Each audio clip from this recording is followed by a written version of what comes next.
This week, Jimmy Vo from Datadog is with us to discuss detection engineering.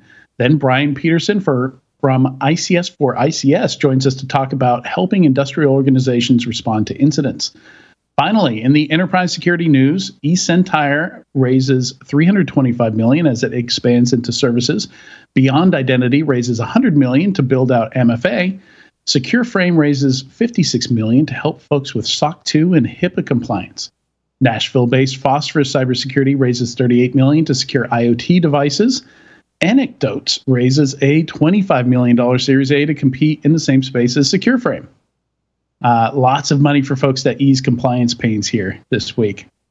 Cloudflare acquires Area 1 Security. Darktrace acquires Cybersprint. Sneak acquires Fugue. Andy Ellis drops an S-bomb in his latest opinion piece, the latest of several entertaining and thought-provoking hot takes from him. And CISA publishes a list of free tools and services. All that and more on this episode of Enterprise Security Weekly.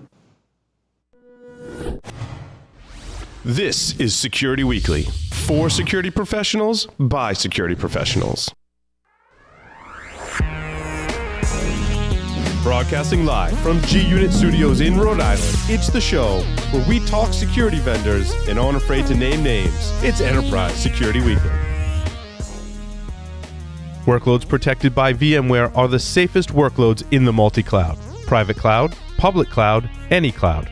Stronger, with distributed protection to the API and everything east-west, inside, and cross-cloud. Stronger, with 3 layers of detection, trusting nothing and seeing everything, even the best hidden bad actors. Stronger, with an SE Labs AAA certified advanced NDR that brings the multi-cloud together for the win. You've got workloads, we've got security. VMware Security. Simply stronger. Visit securityweekly.com/VMware to learn more. CyberGRX brings a revolutionary approach to third-party cyber risk management. Using sophisticated data analytics, real-world attack scenarios, and real-time threat intelligence, CyberGRX provides a complete portfolio analysis of a company's third-party ecosystem, helping the world's leading businesses prioritize their risks and make smart decisions. Interested in learning more? Head over to securityweekly.com/CyberGRX and demo the world's biggest third-party exchange. Welcome to Enterprise Security Weekly and happy World Bartender Day. This is episode 262, recorded on Thursday, February 24th, 2022. I'm your host, Adrian Sanabria, and joining me today is Mr. Tyler Shields. How are you, Tyler? Good, Adrian. I'm doing well. Have you ever wanted to be a flair bartender? A flair bartender? It would be tough for me to be a normal bartender. I'd set the goal there before I'd move to sliding around in socks and flipping things. Every time I see one of those flair bartenders flipping the cups and flames shooting out stuff, I always think to myself, that would be the coolest job ever. It would be. It's so much practice, though. And they drop things occasionally. It has to happen. By occasionally, probably like all the time. But you only see the good ones. You only see the good results. Right. Yeah, no, I would love to do that stuff. As a kid and even as an adult, like I'm constantly trying to like toss something behind my back and catch it on the other side and flip things around. Like that was constantly me. So maybe, I don't know. Maybe I can still aspire to be one. You'd be a natural, man. How about you? Any bartending in your history? A lot of illegal bartending, but nothing where I got paid. No. Too bad. I wish. Also joining us today is Katie Tytler. How are you, Katie? I'm well. Happy World Bartender Day. The same to you. It's I don't really have anything prepared for that today, except tip your bartenders, treat them well, and they will treat you well and kind. Definitely good for them to have a day. It can be a rough gig. It's I can't imagine I imagine it's different depending on where you're bartending. If you're bartending at the bar at a hotel in a small town or something like that, completely different than like a trendy bar in New York City or something like that. I can only imagine the things they have heard and seen. Or better yet. Although I imagine that every night it starts out a little better than it ends up. A little better? Again, I think that depends on where you're at. Or better yet, I would like to be a bartender at a beach bungalow bar on the beach. That'd be nice. That would be. That'd be nice. Some of the people I know have some amazing bars put in their house. Somebody I know, at least you and me know, Tyler, just had like an actual restaurant bar, like an antique one, like installed into their home. Maybe someday. Like one that came out of an actual bar. Yeah. Amazing. And it's not just a bar surface. It's like a whole canopy and everything. It's amazing. Anyway, on we go. Let's see. We have one announcement here. We have a couple webcasts coming up soon. First, join us March 2nd to learn 5 things you can do to catch more bad guys. Live attendees will have the chance to win a $100 gift card to Hacker Warehouse. Then, join us March 10th for an intro to KQL queries.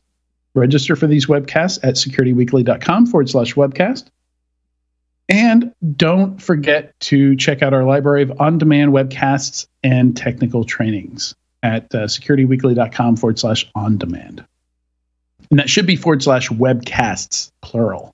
Should be an S on the end of there. All right. Our first interview today, the topic is detection engineering in the age of cloud. We're excited to have Jimmy Vo, detection engineer at Datadog, with us today. Jimmy builds detections for Datadog's cloud security platform. So not the behind-the-scenes piece, the customer-facing piece, because I understand they have both of those roles. He has a background in threat detection and response, SIM engineering, threat hunting, threat intel, and threatening people in general on jujitsu mats. He is also a deck master. No, not the wooden type, not the magic, not the card building Magic the Gathering type, the other kind. Welcome, Jimmy. Hey, good to be here. I would be a terrible bartender, though. I was thinking about this, and I have a terrible memory, so I'd screw up probably every order. Yeah, I've been coming here every night for a week, Jimmy. Why can you not remember my drink? What's the deal here? Especially when your drink is a gin and tonic. Yeah, really. Yeah, it's not something. Doesn't sound like a Starbucks order. Yeah, I'm sure bartenders get those as well. Yeah. I went to Starbucks yesterday and ordered a skinny latte, and the barista there asked me what skinny meant. What? At a Starbucks? Wow. Yeah. Pretty much you fail. I'm pretty sure you fail training if you can't figure that out. I still got what I wanted, but I did in fact have to explain to her what skinny was. And I apologize. I said I thought I was using Starbucks language instead of Dunkin' Donuts language. So you guys taught me to say it this way, not the other way around. Right, exactly. Oh, that's so funny. Oh, all right. So Jimmy, we've known each other for a while. Jimmy is one of the many friends that I've made over the years in InfoSec that I don't think I've ever met in person. You know, we've met each other on Twitter. And when we were prepping for this call, we were talking about how odd that is. I've actually had friends for over a decade in InfoSec who got cancer and no longer are with us, and I've never met in person. And it's it's crazy to me. And I now have this deep desire to meet everybody in person. Especially with the pandemic and everything. But I don't know, Jimmy, if you remember how we got acquainted online, but it was Guillaume Ross who made me put in that bit about building decks. Yeah, and he made sure that I talked about building decks and whatnot. But yeah, I don't remember, because I remember like it was like 2010, and I wanted to break into security. I was a computer science student doing IT, and I was like, I gotta follow all these security people on Twitter because that's where everyone was. So I probably said some dumb shit to you on Twitter, and you were all about it, and we became best friends. Yeah. Yeah. And Twitter was, it was just, Twitter was new at the time. I think InfoSec was new. So it was just, that combination seemed to work out pretty well. Yeah. Yeah, so your background is in very large enterprise. On the financial side, I believe you were at Bank of America for a while, right? Yeah. So I was a large bank. I did technical threat intelligence for them. So I covered, all the fun foreign intelligence groups, and then I did threat hunting. So on the other side, as the consumer of intel, to do hypothesis based threat hunting. So that was really fun in a large enterprise. Yeah, and I think that's a lot of what we want to focus on today. I imagine a lot of folks who've been in the industry for a while are having this kind of this holy crap moment as they move from more traditional environments to cloud first environments, or at least if not cloud first, companies that have embraced the cloud and DevOps and all this stuff. And really excited to have you on, because I imagine that's still fresh in your mind, like you're still learning a lot of new stuff every day. So maybe talk a bit about kind of the I don't know if you call that tech shock, culture shock, as you move from one environment to the other. Yeah, it's a totally different. It was kind of foreign, because I think, at least in my experience, most of reacting to alerts or threat hunting or whatever is in Windows workstations, and when you have to adapt the cloud concepts, a lot of things are significantly different. Like, we're very focused on the actual workloads and not user endpoints. So kind of wrapping my brain around all that. And I mean, I don't even have much of a developer background. Like, I've never deployed code. So I had to kind of wrap my brain around all these concepts of, continuous deployment, continuous integration. Like, I can't even spell Kubernetes still, and containerization and microservices and all these terms that came out of the whole DevOps movement. Yeah, and I understand Datadog. So for them, like, some of this is new to them as well. They didn't always have a security product. Yep, the security product. Some people may not even know that they do. Yeah. I didn't even know. Like, when I was looking for my next move to leave the enterprise, I had no idea Datadog was in the security space, and I think we're still working on branding ourselves in the security space. But yeah, it's interesting. The products are young. We have really cool data, and one of the big drivers was this was a way for me to understand what cloud native environments look like. Yeah. So I guess maybe talk a little bit about the product that you do detection engineering for. What kind of product that is. Yeah, so our team works there. I specifically work on our Cloud SIEM product.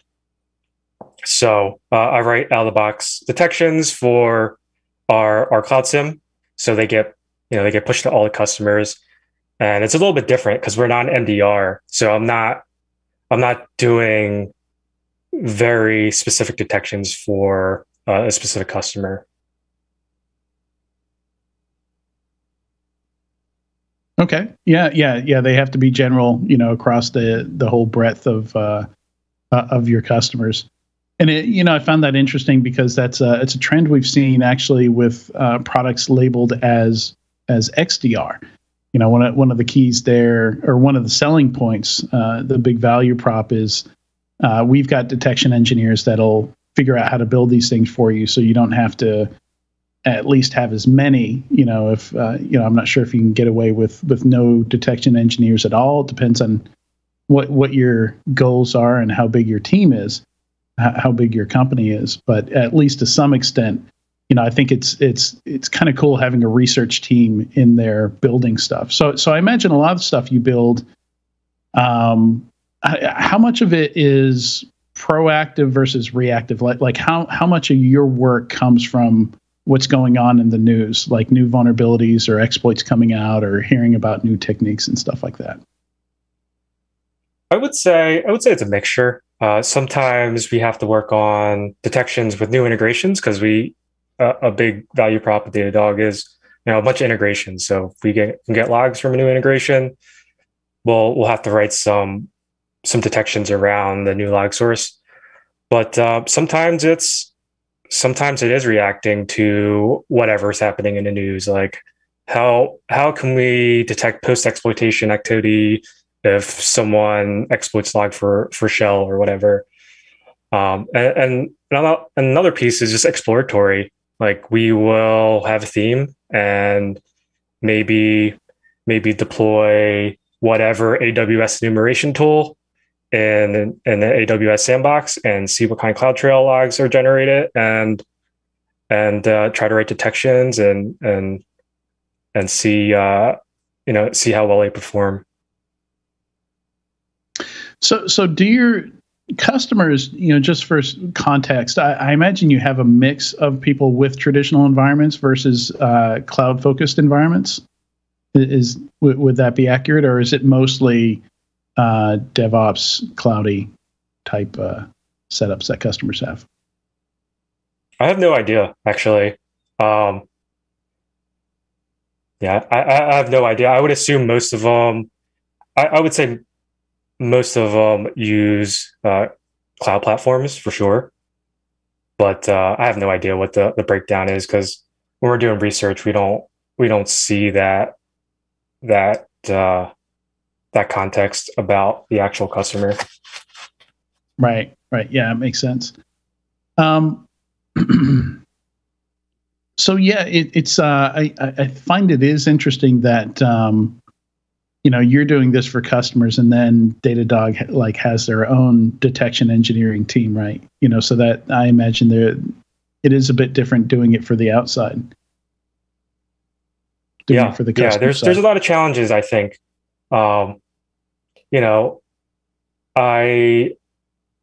mean, you see it all the time. These vendors promise these magical rules that'll detect APT with no false positives, and we're continuously trying to figure out how to deliver high value but generic detections, and that's very challenging because every environment's different.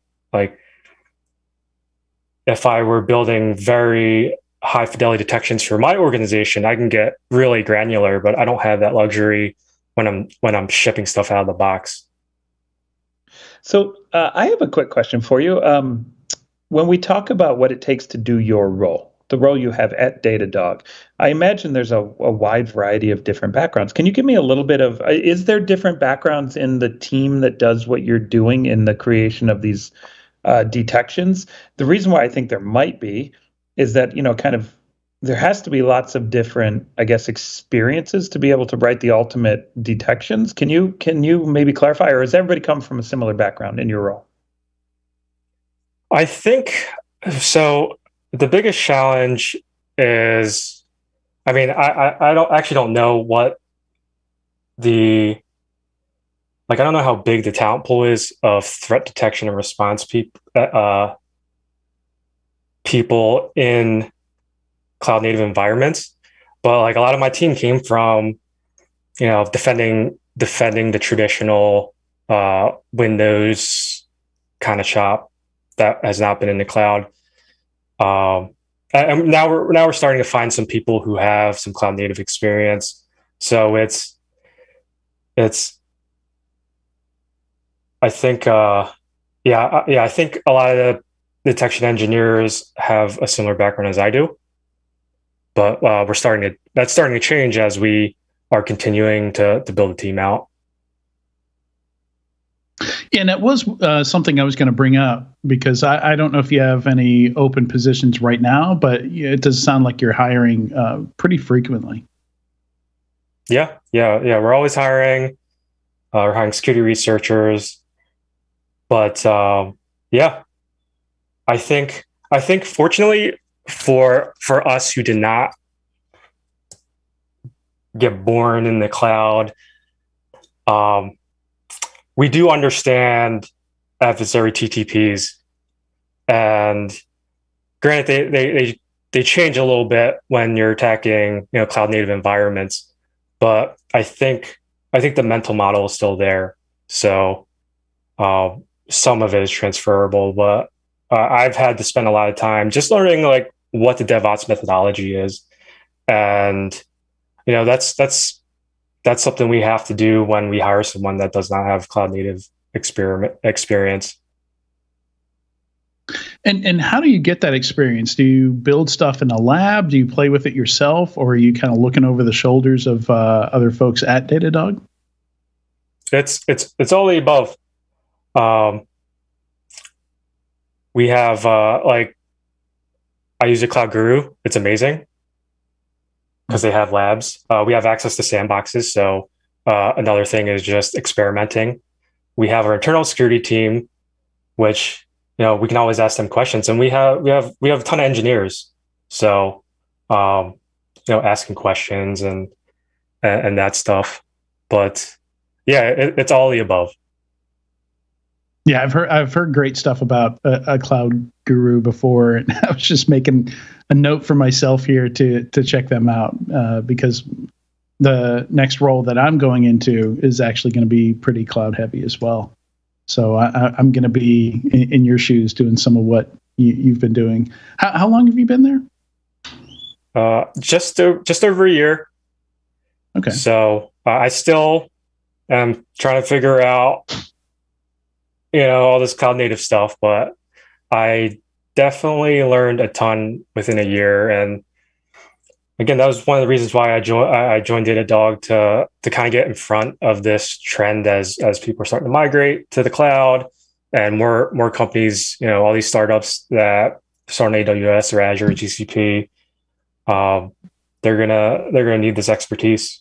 And I don't know if it's gonna be hard to find people who can do detection and response in cloud native environments, but I'm betting it's going to be a challenge because it's a challenge to get security professionals in enterprises, I would think.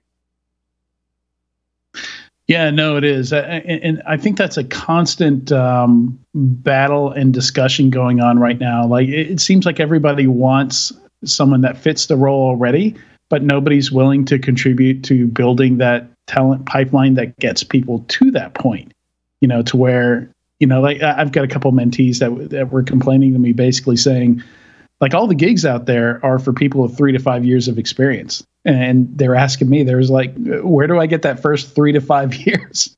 Like, where am I going to get that if nobody's hiring, to train us to do that? And my suggestion has just been to, instead of trying to jump into security directly, maybe try and go in on the IT side. But I do know that some people are coming straight out of school and boot camps and getting certifications and stuff like that, and going into security. I saw that you recently hired Darwin Salazar, who was on the podcast recently. Yep. Yeah, he was actually one of the rare candidates that actually had listed CSPM in his resume. So cloud security posture management. I don't know anything about this space. That's the industry term though, right? Yep. Yeah, that is kind of the roll-up platform that everything is going into. Yeah. Yeah. So we're starting to find people. They're there. It's just about. I think one of the things that needs to happen is people need to know that our team exists too, and like we have a great recruiting marketing team that kind of puts the word out there. And it's interesting to see this skill shift happen. And fortunately, you can like, if you're a student, I think you can get an Azure account for free. It's a little bit better than the free tier. You get like 100 credits a year, and you can go build stuff. Like you can, on your own, go deploy some apps using Azure DevOps, like enable logging, send the logs to Log Analytics, and see what you can kind of observe. So I think it's an exciting time, and we have all these people putting out tons of free content. So I'm excited that all this is happening for sure. Yeah, it's almost overwhelming. We had it was last year we had a did a piece specifically on breaking into security, and there's so many resources that we ended up just putting together like a PDF handout, of all the and even that handout was just like the top resources that we'd recommend, without overwhelming people. So that's certainly something that I don't think was around 10, 15, 20 years ago. So it's nice that that's there now. So as we wrap up here, what are you looking for somebody on your team? Like are you willing to train people up? Like do you guys have a program for bringing in junior people or interns or something like that? Yeah. So we're committed to developing our pipeline for non-senior detection engineers. We have I'm kind of helping with that initiative. So like, let's say there's someone who has worked in the SOC for a year and they want to get into, threat detection in the cloud. We'll hire them and we'll train them on and give them the space and time. That's the important thing, because I remember as a new hire, because I was the first Datadog detection engineer, and I was like, no, I don't even really know what I'm doing, and I had all this pressure to ship rules. And Datadog was so patient with me before I started like cutting PRs and merging rules into the code base. And like even worse is like I've never used Git in that context before Datadog. Like I've cloned stuff, but like I was like I had my, you have your first merge conflict and you cry yourself to sleep for 3 days.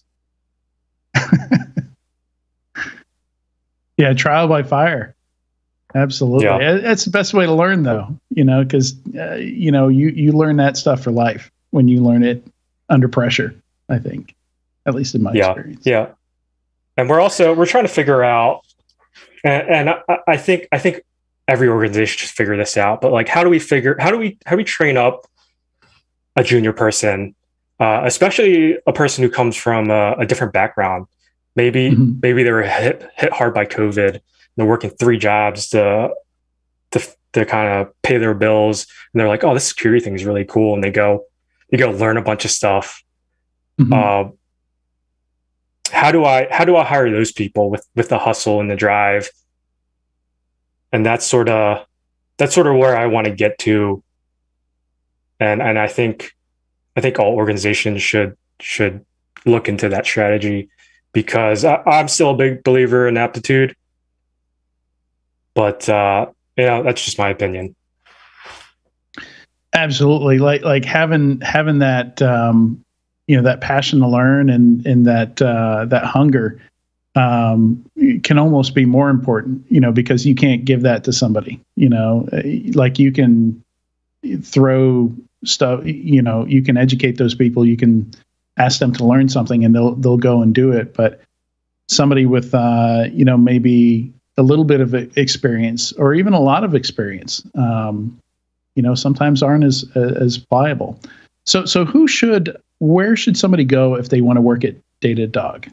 Should they get in contact with you, or is there what's a good resource for getting started? So all of our jobs are listed on our website, datadogshq.com/careers, and all our recs are under engineering.